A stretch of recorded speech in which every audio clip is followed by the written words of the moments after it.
Hey everybody, it's Tim Miller from the Bulwark, and new audio just dropped, new leaked audio that absolutely obliterates maybe the strongest political argument that the Trump campaign was using against the new VP nominee, Tim Walz. This secret audio is delicious, y'all. Kudos to whatever Democratic governor leaked this to ABC. But oh boy, let's just back up and explain why this is such a big deal. So Harris picks Tim Walz to do the VP.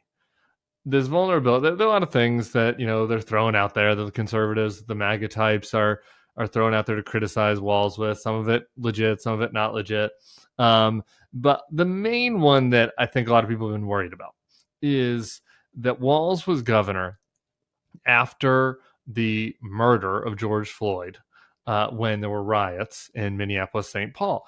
It's those same riots that Kamala Harris sent out a tweet trying to raise money for the bail fund for people that were arrested who participated in those riots. So like that combination is just a little bit of a bad combination. If you imagine attack ads, MAGA attack ads can make that look really bad. Like this ticket was on the side of the rioters.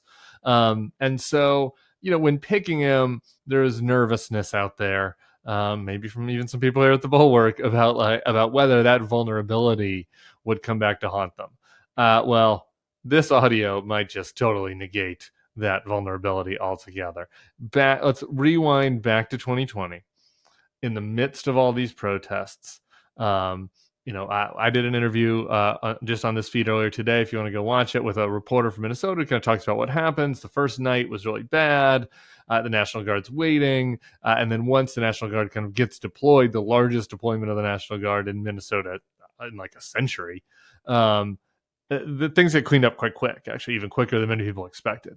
And so there's a phone call between Donald Trump, who's then president, and governors in a bunch of states, kind of talking through deploying National Guard, talking through what each state is doing.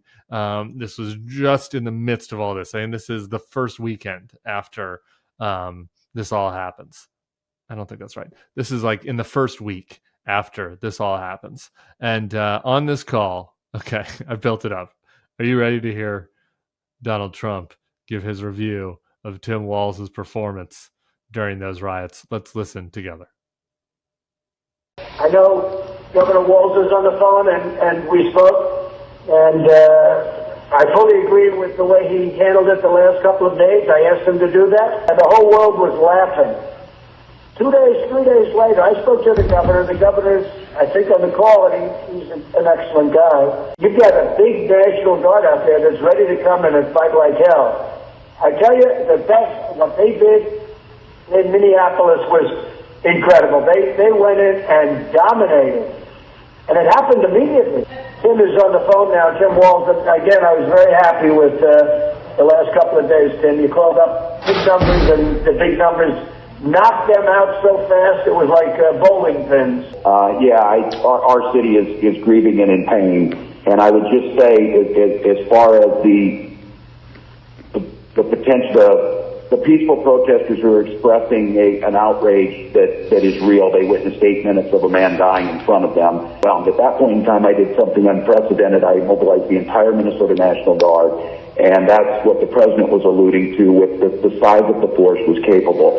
But I think, again, Mr. President, you asked on explaining this, I would just say what's going to be very difficult. There are bad actors in this, but there is such a legitimate anger. Our real dilemma here is the transition back is to the catalyst that sparked this across the country, and that was what happened with the Minneapolis Police Department.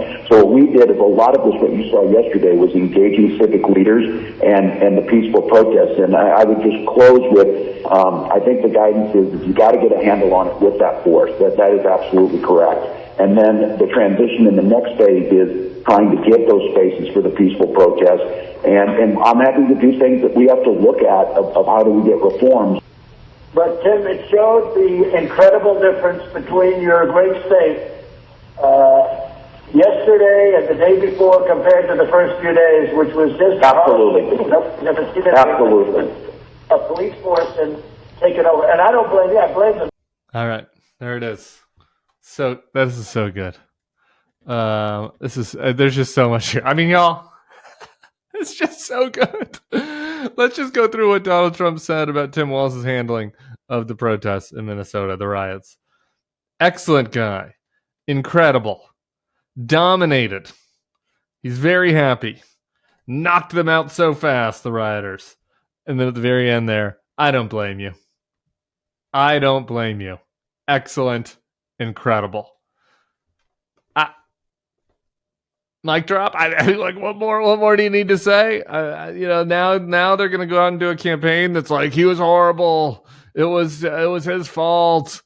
Okay. I mean, I guess in real time in audio, Donald Trump complimenting him, saying that he dominated. And I also just love on that audio, Tim Walz, like Trump, sounded like Trump, such an asshole. He's just like mostly focused on like, we're knocking the hell out of him. I'm going to be a fake tough guy. And Tim Walz, just cool, collected. We got to respect the protesters. There's peaceful protesters out there who have legitimate grievances, and they absolutely did. And at the same time, we need safety, and we're going to do what is necessary. And we worked with the police, we worked with the National Guard, we did it respectful, like normal guy trying to solve a problem versus dude like crazy freak overcompensating for his small manhood, who's obsessed with bloodlust. But even still, I don't know, Donald Trump just liked the cut of his jib. Just liked something about the way Tim Walz was handling things. Incredible. Excellent guy. Dominated. Whew. That's some good stuff, folks. That is some good stuff. And as you can see on the screen there, Kamala HQ is already deploying it. Credit to ABC News, the reporter there, Lucian Brugman and Catherine Falders, who broke the story. Really good. We're going to keep monitoring, obviously, as there are new developments on this and other issues in the campaign. Make sure you subscribe to the feed. We'll see you back here soon. Peace. Hey, if you like this video and our content, I'd love for you to become a Bulwark Plus subscriber. You get access to bonus podcasts, secret podcasts, and newsletters we put out every day, plus some behind-the-scenes takes that I don't always post on this feed. In addition, you can become part of the Bulwark community. Come over to our Substack and comment and meet other like-minded people. We'd love to have you. Starting today, you can get a free trial at thebulwark.com/free trial. The link is right here on the screen and below in the description. We'd love to have you as part of our community. Come on and give it a free try today.